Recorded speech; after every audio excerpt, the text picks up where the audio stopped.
Welcome back, fans and friends. This video will be rather quick. Just a fan, hopefully, of the channel or of the product. Pointed out that I did not, in fact, cover the rear ends of. I think I did this car, but I did not do. This is the 1990 Chevrolet Caprice or Caprice, depending on your point of view, from the Lowrider series. As you can see there, 2023 was its release date. Sorry, 2022, and the 230th day, 14562M. GL169, and so this version is the lowrider version, literally the California lowrider series of the Capri. You can just see there. This, I think, had one of the best done, I want to say, aftermarket mods of the vehicles I've done. There's also a Chevrolet Impala from M.2, which I actually like better than the regular Impalas from M.2. But anyway, the focus of this video is going to be, I'm just going to quickly go over the car. Like that, the left, the right, and then the back side. So there we have it. You can just see there the logo. We have no other identifying marks except there. Nothing from Chevrolet anyway. You can see a bit of, I do believe, I'm not sure if that's damage to the plastic or the way the logo's supposed to be. Nothing on the license plate. Nothing on the license plate. And so that's the 1990. And just so we're square, here's the 1987 version, the one I actually don't think I covered. And as you can see there was a facelift in those intervening 3 years. But once again, this is the hot pursuit version of the car. And it's 1987, obviously. Nothing on the license plate. We have the square front and grille. On to the left side, Iowa State Patrol. These hubcaps, actually, I think, are they nicer? I do like the wire hubcaps of this one. Anyway, you see there the classic standard red flashing lights, white in the middle there.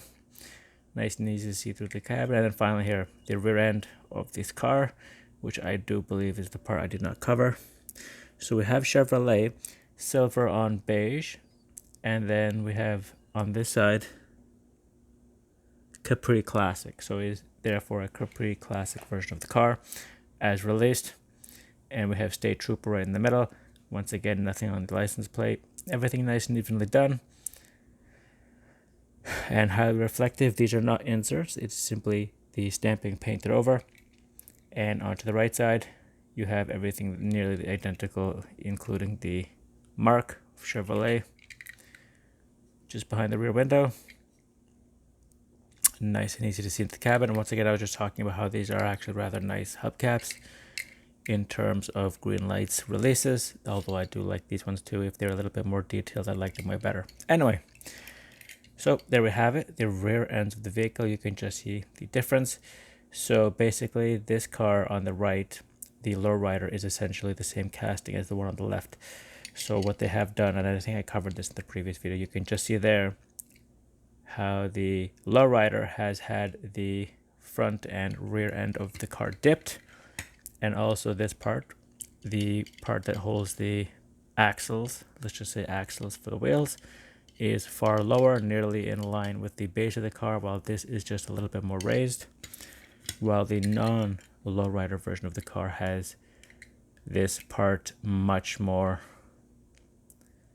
like an 1/8 of an inch higher, 3 or 4 millimeters higher, taller, sorry, allowing the car, you can just see there the clearance. Meanwhile, this car here has less clearance, and you can just see there. I've covered it before. I don't need to go in depth too much. So there we have it. I apologize for not covering it. Usually I try to go front, left, back, right, and then underside.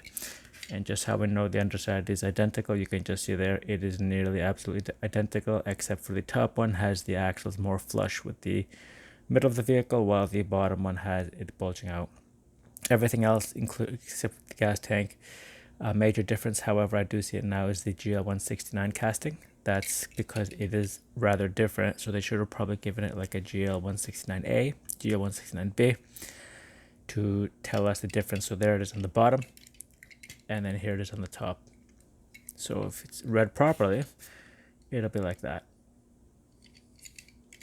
Oh, yes, so there you see it.